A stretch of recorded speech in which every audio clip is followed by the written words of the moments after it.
वहीं उत्तर प्रदेश मुख्यमंत्री योगी आदित्यनाथ शनिवार को ही गोरखपुर में थे। सीएम योगी ने ही मेहंदीपुर के गोपाल मंदिर में ही पूजा अर्चना की और गुरुद्वारा भी गए। सीएम ने इसके बाद सिख समुदाय के लोगों से डोर टू डोर जनसंपर्क भी किया और सीएम योगी ने लोगों के बीच अपनी सरकार के कार्यकाल के दौरान यूपी में आए परिवर्तन गिनाए और विकास के साथ सुशासन का भी संकल्प भी व्यक्त किया।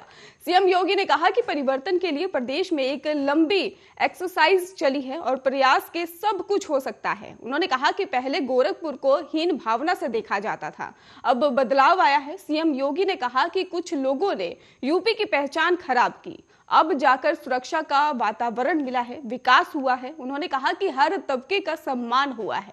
सीएम योगी ने डबल इंजन की सरकार को जरूरी बताया और कहा कि पिछली सरकार ने अपने लिए सोचा, दंगा और पलायन कराया, ये लोग अवस्था का ही कारण थे और आज व्यापारी का पलायन रुका है। उन्होंने कहा कि हर मां बहन आज सुरक्षित है, गरीब कल्याण की योजनाएं गरीबों तक पहुंची हैं। योगी आदित्यनाथ ने कहा कि गुरु गोविंद सिंह का आशीर्वाद हमारे साथ है। दर्शकों से रही शहादत जो है वो दिवस के मांग को माना गया है और इसके साथ ही उन्होंने कहा कि मैं आपके बीच का आपका अपना आदमी हूं, हमारा संकल्प है कि सुशासन के ही साथ विकास करेंगे।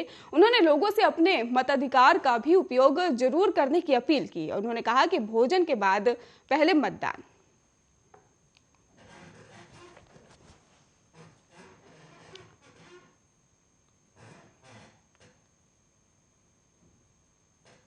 वहीं उत्तर प्रदेश विधानसभा चुनाव के लिए बहुजन समाज पार्टी ने उम्मीदवारों की एक और सूची जारी कर दी है। बसपा ने 54 सीटों पर अपने उम्मीदवार घोषित किए हैं।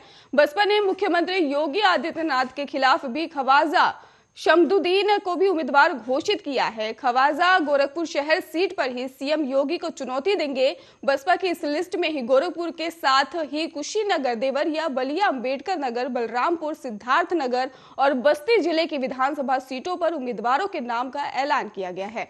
और आपको बता दें कि बसपा ने ही संत कबीर नगर, महाराजगंज और बलिया जिले की सीटों के लिए भी उम्मीदवारों का ऐलान कर दिया है और बसपा ने ही अंबेडकर नगर जिले की ही कटहेरी सीट से प्रतीक पांडे और टांडा सीट से ही शबाना खातून को ही चुनाव मैदान में उतारा है।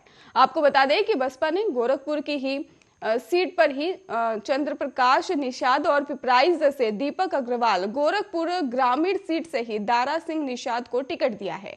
पार्टी ने ही शहजनवा से ही अंजू सिंह और खजनी सुरक्षित सीट से ही विघा सागर चोरी चोरा से भी वीरेंद्र पांडे को उम्मीदवार बनाया है। बांसगांव से राम नयन और आजाद, इसके साथ ही चिल्लूपाड़ सीट से राजेंद्र सिंह चुनाव मैदान में होंगे। गौरतलब है कि गोरखपुर, देवरिया और बलिया समेत जिन जिलों की 54 विधानसभा सीटों के लिए ही बसपा ने अपने उम्मीदवार घोषित किए हैं, उन सीटों पर यूपी चुनाव के छठे चरण में ही मतदान होना है। इन सीटों के लिए 3 मार्च को मतदान होगा। चुनाव नतीजे 10 मार्च को मतगणना के बाद आईने हैं।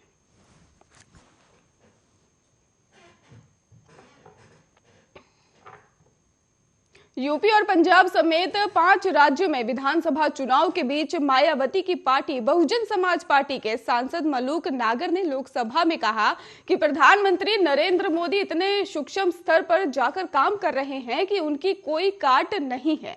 ऐसा माहौल बन रहा लगता है कि इस सरकार में दलितों और पिछड़ों को न्याय मिलेगा। नागर ने राष्ट्रपति के अभिभाषण पर धन्यवाद प्रस्ताव पर ही चर्चा में भाग लेते हुए कहा कि अभिभाषण में दलितों और कमजोरों, गरीबों और पिछड़ों के लिए बहुत चीजों को हो सकती हैं और लेकिन अगर ऐसा नहीं होता तो मैं मानता हूं कि इसके लिए जिम्मेदार हम लोग हैं, विपक्ष के लोग हैं। विपक्ष अपनी जिम्मेदारी नहीं निभा पा रहे और इसलिए ये लोग इतने हावी हो गए हैं जो चाहते हैं कि कर पाते हैं। उन्होंने कहा कि देश में पिछले 70 साल से दलितों और पिछड़ों के साथ अन्याय होता रहा है, लेकिन अब जाकर लगता है कि ऐसा माहौल बना है कि पिछड़ों और दलितों को न्याय मिलने वाला है, क्योंकि इसी सदन में आकर प्रधानमंत्री बोलते हैं कि इतने दलित मंत्री हैं और इतने पिछड़ों को मंत्री बनाया गया है। प्रधानमंत्री सोच देखकर ही गरीबों और कमजोरों के लिए ही न्याय की उम्मीद जगी है। और नागर ने जम्मू कश्मीर में गुज्जर और बकरवाल समुदाय की परेशानियों का जिक्र करते हुए कहा कि सरकार और उपराज्यपाल की सोच तो अच्छी है, लेकिन पिछले 70 साल से वहां के अधिकारियों की मानसिकता इतनी खराब है कि पिछड़ों को न्याय नहीं मिल पा रहा। उन्होंने इस समुदाय की बस्तियों को राजस्व गांव घोषित करने की मांग केंद्र से की है।